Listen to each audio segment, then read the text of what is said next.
లోకేష్ గారు పాదయాత్ర ఏంటంటే ఏం రైట్ ఉందని పాదయాత్ర చేయడానికి? ఆయన గెలిచిన ఎమ్మెల్యేనా, గెలిచిన ఎంపీనా? ఏం రైట్ ఉంది అంటే? చంద్రబాబు నాయుడు గారు కొడుకు కాబట్టి ఓడిపోయినా గెలిచినా నువ్వు ఎట్లా అయినా సరే పార్టీ మీ నాన్నగారిది కాబట్టి నువ్వు ఏదైనా చేస్తావా?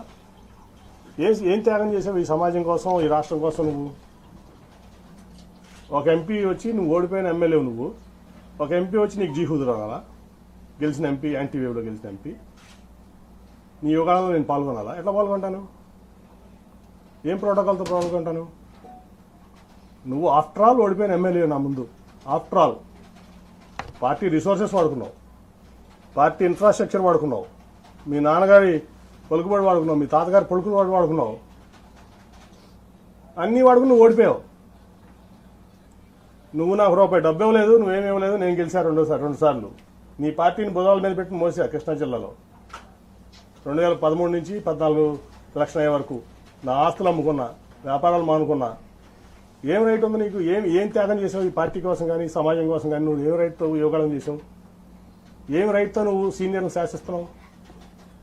ఏం రైట్ ఉందా నీకు? ఓ 10 సార్లు ఎమ్మెల్యే చేసావా? 10 సార్లు ఎంపీ చేసావా?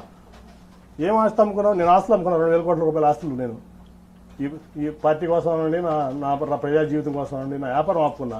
నువ్వు హెరిటేజ్ ఆపుకున్నావా? మీ నాన్నగారు వచ్చిన నుంచి ఇప్పుడు వరకు మీ కుటుంబాన్ని ఆస్తి అమ్మిందా ఈ పార్టీ కోసం? ఏం త్యాగాలు చేశానని నువ్వు ఇవ్వడం చేస్తావు? మమ్మల్ని ఎట్లా ఉండమంటావు? ఏం రైట్ ఉంది నీకు?